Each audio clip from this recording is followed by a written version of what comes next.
Hey, and welcome to our special 10th anniversary of Insurgency, the original mod live stream. I'm your host, Alex Blonsky, and I've got on some special guests today. So we've got Andrew Spearin, who is our creative director. Say hi, Andrew. Hey. We've got Jeremy Blum, who basically leads almost all design and development at our company. Say hi, Jeremy. Oh, missed Jeremy. Hey everyone, sorry about that. Yeah, no worries. And we have Arun, who worked as... did you work as a level designer on the original Insurgency mod? Yeah, that's correct. Yep. So today is going to be kind of a different stream than normal. You were used to promoting our current games, but we're kind of going to take a trip back down memory lane in honor of the 10th anniversary of the Insurgency mod being released to Steam. It's had a much longer history than just 10 years. But I think that probably the best person to take us through the origins of Insurgency is probably Andrew. Andrew, can you speak to how the idea got started and where the mod came from? Sure. Well, I guess myself and Jeremy were both kind of like co-founders, so we might have two different stories that lead into converging into it. But in terms of my kind of interpretation of how it went was back in like 2002, so way longer than, I guess that's like 15 years now. I signed up for the Canadian Army in the reserves. I was 16 years old and on basic training. And there's a lot of downtime that you get. You know, you dig trenches and you sit in them for a while, and a lot of like field training exercises. So there's a lot of downtime, and I always had like a sketchbook with me, and just I was constantly thinking about how games kind of get this experience all wrong.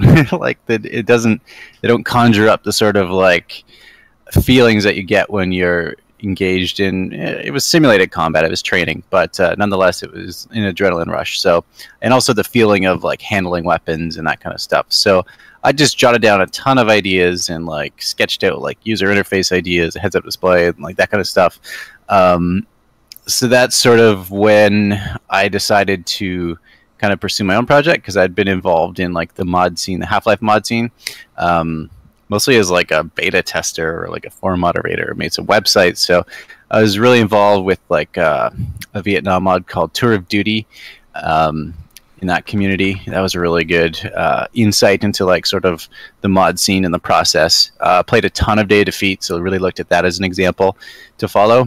And another one was Hostile Intent. So that was kind of also a like tactical oriented Half-Life mod, but it kind of took realism to the extreme. Like you couldn't use your weapon unless you're aiming down your sights. But nonetheless, I still had a bunch of my own ideas. I played a lot of Firearms mod as well. And actually I posted on their forums like, hey, if you make these changes, you could turn it into kind of a more realistic and different like sort of its own platform, because Firearms was very like red versus blue team is very generic, but I wanted to apply like the real world teams to it.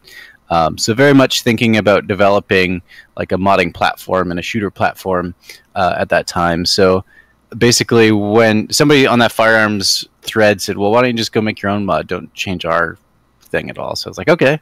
And fresh off of basic training, I bought my own PC for the first time.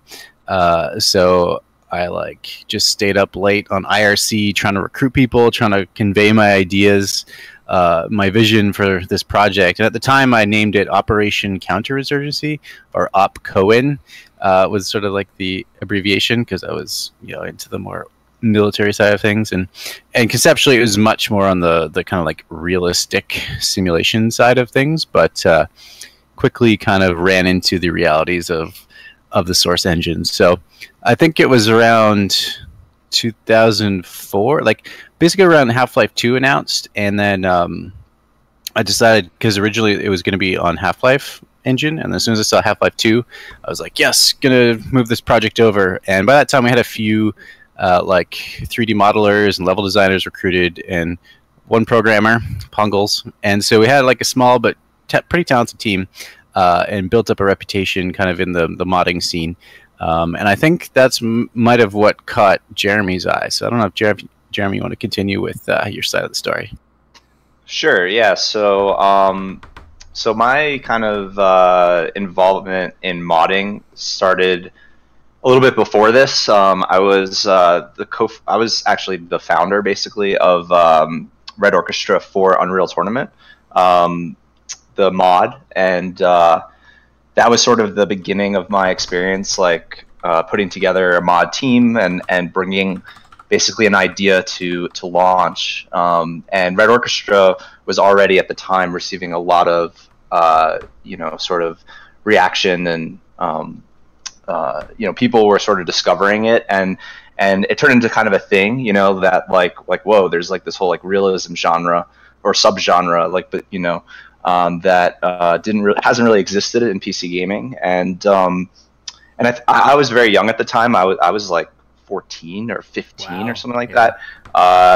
This was me just like, I was kind of a hobbyist, and at the time, like, I had just moved, like my parents had just moved, so like I was kind of in a new neighborhood and I didn't really know anybody, and that kind of precipitated a lot of my time, on the computer and exploring this kind of stuff.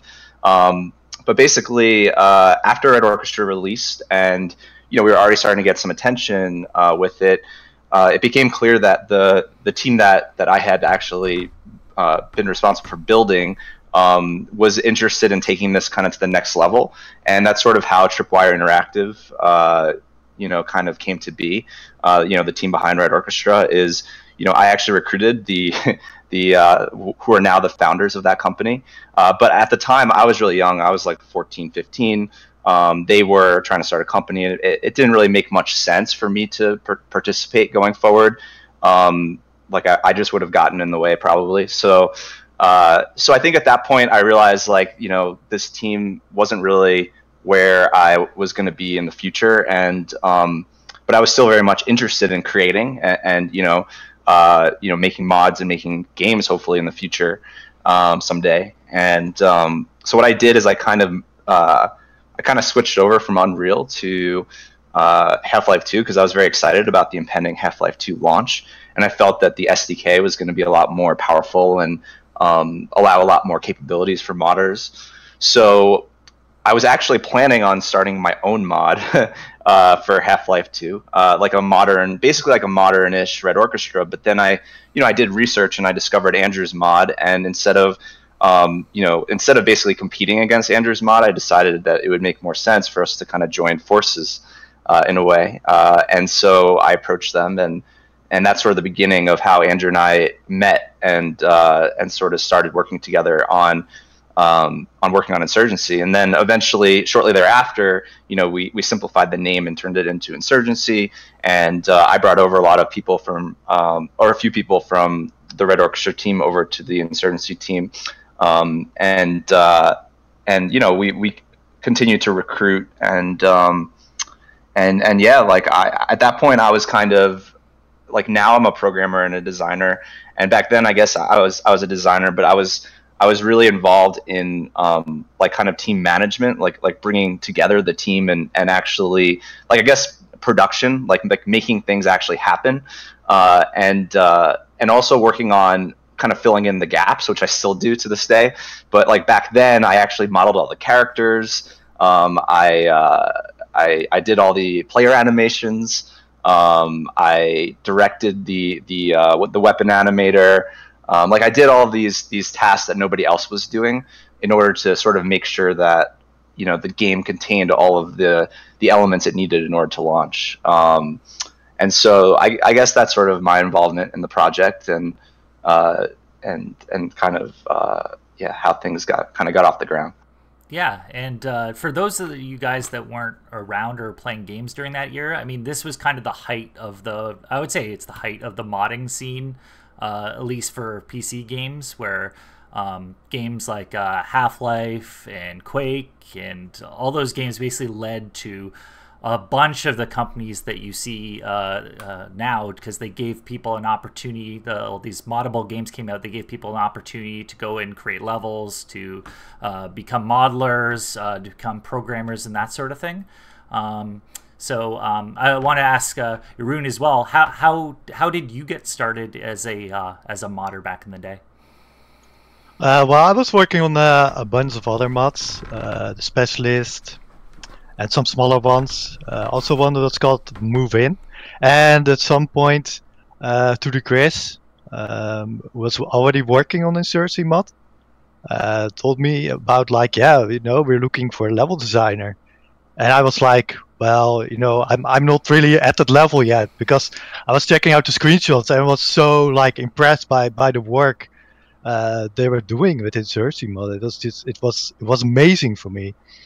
So at some point I was like, well, you know, sure, I joined, I gave it a try, and yeah, then I started working on the mod, and I was so impressed with like it was such a good feeling to be part of the team, because it really felt like, well, almost like professional. Back then it wasn't yet, of course, but it really felt like being part of like a real game studio. And I started, well, basically directly with the map Sinjar, yeah, creating it.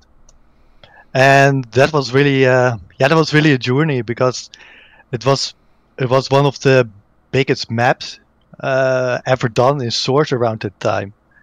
So that was, yeah, that was very, really something new. A lot of people were like, "Wow, is it really something you want to do with, like, you know, in Source? That's like pretty much impossible." But I felt like for research, you really try to you know, to like, yeah, you know, try something new, try to be unique, try go, you know, every time a level higher. So it felt like the right thing to do, to go like to make a map that's really like huge scale, and well, actually really fit in like the Insurgency universe, so to say. Right. So that's where I started. So, like after you guys kind of got started and kind of got a foothold in making the mod, how did you find working with other people across great distances? I mean, it's something that we kind of still do at New World, although we have studios where we work closer together. How is it keeping like motivation and working together back in those days? It wasn't easy. You know, I would say that was one of the biggest challenges that we face. But kind of, I don't want to say mastering those challenges, but like at least adapting to those challenges